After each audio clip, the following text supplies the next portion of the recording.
So, good evening everyone. So, I'll be the first reporter for Yellow Bee discuss the things to consider in designing curriculum.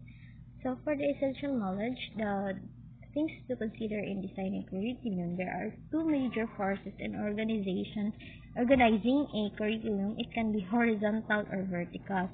A horizontal organization establish interrelationship among subject areas at a certain grade level, whereas the vertical organization ensures that concepts are learned and developed hierarchically, example the spiral progression of curriculum content. So, let's proceed the horizontal organization. It is often referred to as a scope and horizontal integration that is concerned with the arrangement of curriculum components at any point in time. Print 1993. So this is an example. A chemistry class might require students to take algebra 2 to balance the molecules. So if you do some of the math calculation, you will find this. So kita tanan nakaagi man taging ani so that ma-picture out nato siya sa ma-differentiate nato siya with sa ma tawag ani kanang kining for example it asks about the relationship between geography, the economics,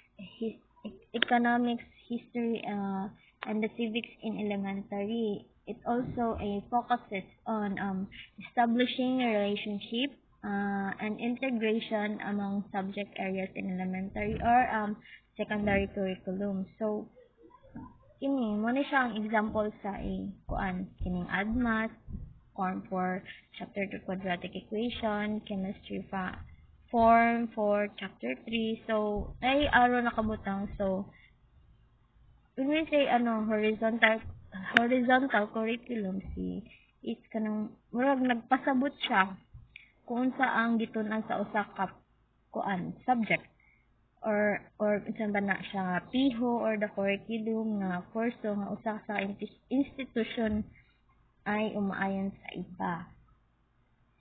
So, paglisod gid kog sabot ani pero mo lang jud ako makaya.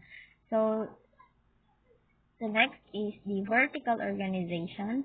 So, focuses on the spiral progression of curriculum content.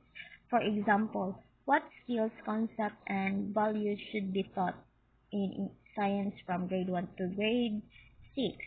It focuses on the distribution of curriculum contents from kindergarten to grade 12 or the K-12. Looking at the spiral progression of curriculum content enables teachers to focus on develop students' mastery of the content by examining prerequisite knowledge and skills in learning different subjects. So, according those ni Tomlinson et al. 2002, he or she identify important features for a good curriculum. So, according sa iyaha is a good curriculum design must be mentally and effectively engaging. So, dapat jud sa estudyante is kanang para kay Tomlinson is sa bata is dapat kanang tawagan kanang sa Tagalog pa nakakaakit kanang masulod dayon sa atong utok o makaapekto pud siya sa pagbuo sa sa pagbuo sa iyang pagsabot o mukonekta man dyan na siya sa bata mo dyan ang iyaha tapos focuses on product deals with profound ideas and must be real, purposeful, and useful for students. So, para kay Tomlinson is sa pag-abot sa estudyante is siya gamit siya para sa ato nga makasabot ta mas dali ta makasabot dali ta maka kanang sana maka-reflect sa lesson sa mga teachers.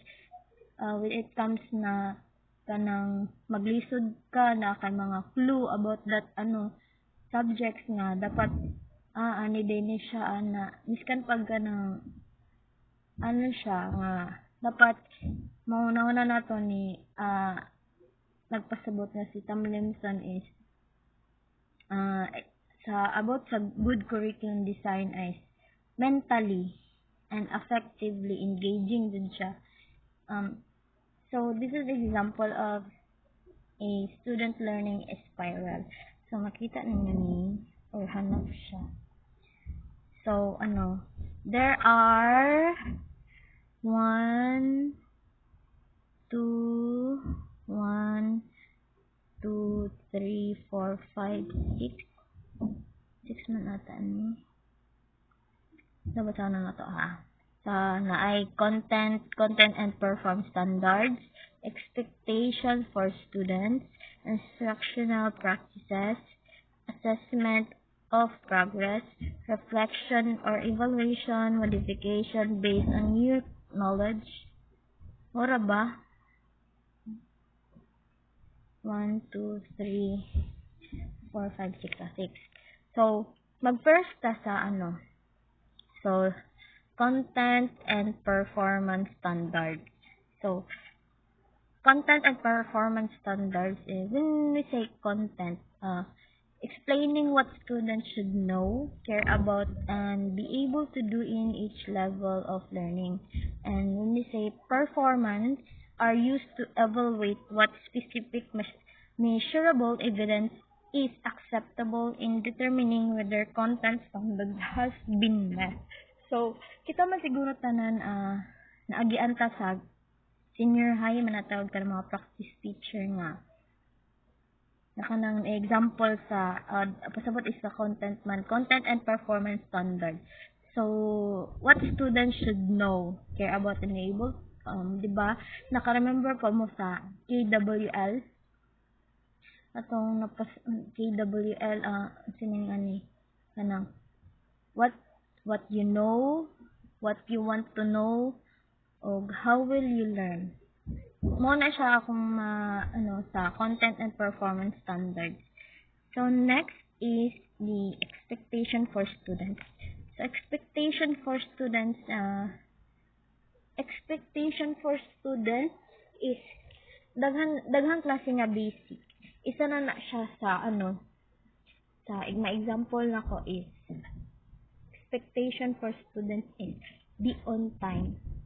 Diba? Expectation nato na nga on time ta mosulod ani sa klase, mo attend ani nga klase, dapat kanang isa ka tawagan on time, isa ka tapukan on time.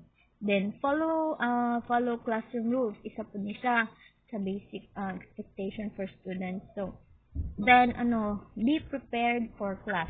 So dili man siguro ta mosulod sa isa ka subject nga dili ta prepare kay lisod na diba na dira na to maagyan ang makakulba labi nag college na ta naman gyapon na di man gyapon na siya mawala. Then and be considerate and respectful. So isa attitude ta guys.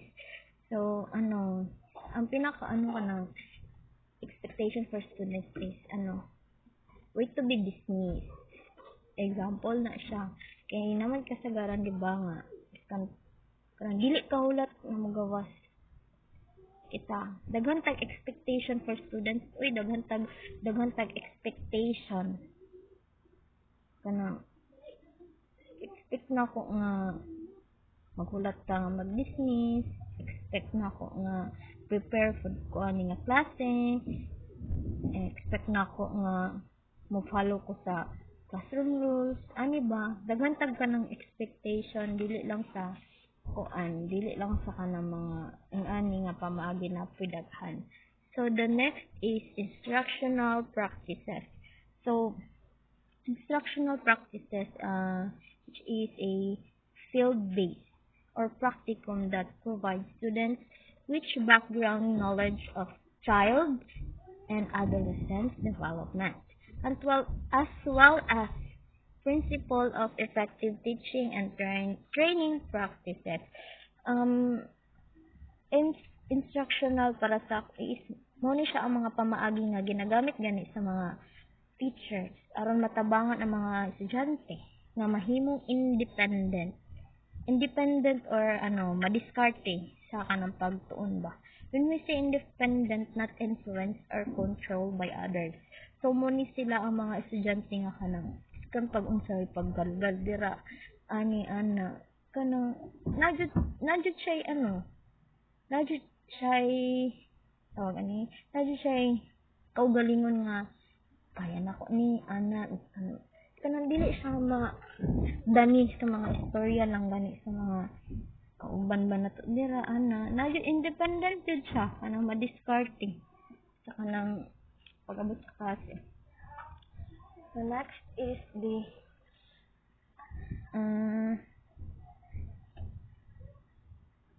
ito sa assessment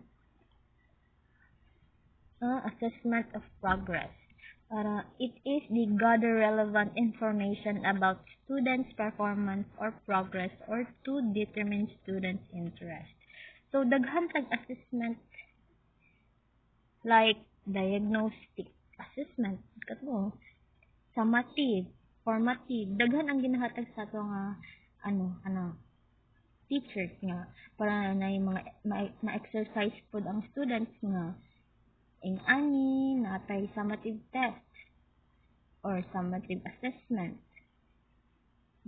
mga diagnostic diba dira man ka maka-learn og kanang makahunahon na ta ay ani daay ni ay mali daay ko ayun si tama ani ana daghan tag mga ba kanang daghan tag kanang matun-an about sa mga assessment miskan pag kanang lisod makita man gyapon na paraan. So next is evaluation, reflection, or evaluation. So reflection, it is the process of reflecting on your experience in order to learn from that experience. Then the evaluation is the process of making an assessment or judgment about an experience of a person. So, reflection, di ba? Naman dyan na, di mga tanong mo si teacher sabon. Sa reflection ng aning story sa imuhang na experience ani. Sa reflection ng mga about sa mong self ani, ana. Then, while sa evaluation is judgment. Di ba?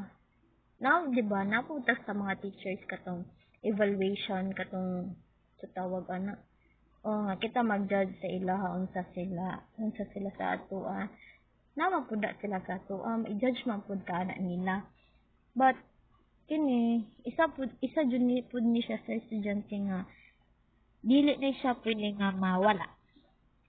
Then the last one is the modification based on new knowledge. So modification based on new knowledge changes to what your child is taught or expected to do in school. So, modification based on new knowledge. So, isa po ni siya sa kanang kung unsay ibutang nato nga kung unsay imong natun-an sa inyong balay mo pod sa madala nimo sa gawas. Diba dapat samtang bata pa tun-an na to maayong kinaiya ang bata kay lisod na maguna siya umagdako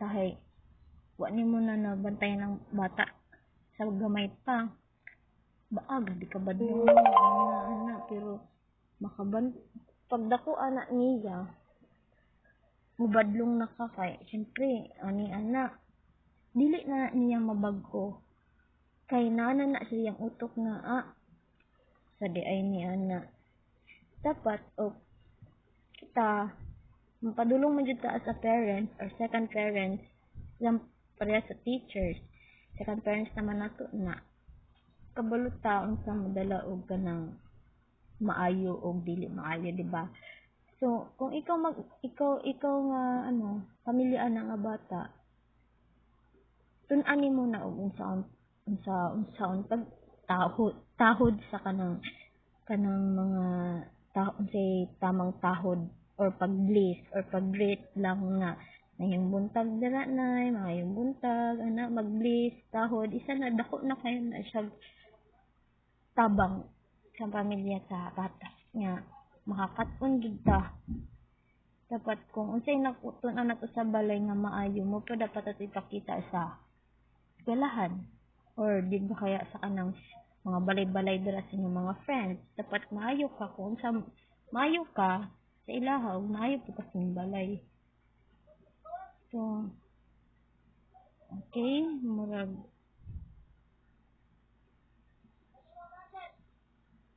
mura dayto so all thank you